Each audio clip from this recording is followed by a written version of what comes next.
All right, Mac, this is going to be where it might be hard to explain here because I got it all wired up, so, and it's all kind of tucked underneath this bike here.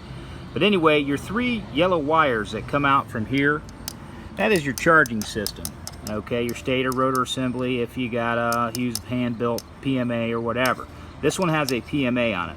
But anyway, your three yellow wires, it's AC three-phase, come up here. Okay, they got your plug-in, of course. That's the return wires. But anyway, they come up here, and that's to your regulator rectifier. Obviously, you know that regulates voltage and rectifies it from AC to DC. Okay, and from out of there, on this one, I got a red wire and a green wire. Red wire is hot, green wire is ground. From there, I go to my capacitor, which I got mounted back here. Of course, green goes to ground.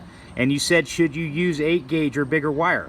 Actually, on this one, I do. From the negative side of the capacitor, I go to my chassis. I must have just thought it'd been convenient to use my stock ground. So that's what I did here. I used my stock ground, big gauge wire, probably 8 gauge, off the negative side of the capacitor.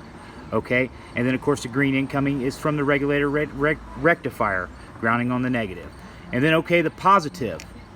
Okay, that is red coming in from my regulator rectifier with an inline fuse. Okay, I got a 20 amp fuse on there in case I'm throwing, because some of these regulator rectifiers are pretty cheap and they throw like 17 some volts back, and you want to make sure you just put an inline fuse returning back to your capacitor or whatever. Now, out of the capacitor, I'm going to an ignition switch, which would be your key switch. I put a toggle switch on there. That could be your key switch or whatever, wherever you decide to locate it from. Okay, now the other side of that that toggle switch is going to my fuse box. Okay, so basically I turn my juice on, it bleeds out my capacitor pretty quick. If there's any juice left in it, it'll bleed it out pretty quick. But once you kickstart it, it should get going.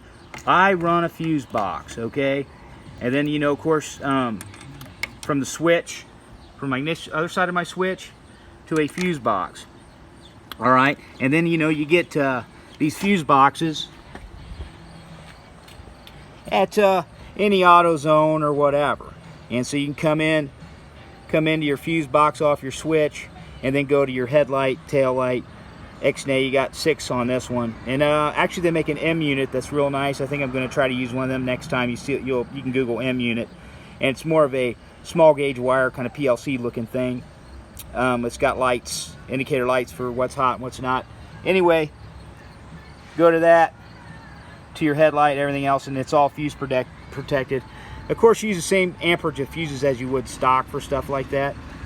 And what I do with my headlights and stuff is I make them so, I'll get to that later. I'll send that on another video.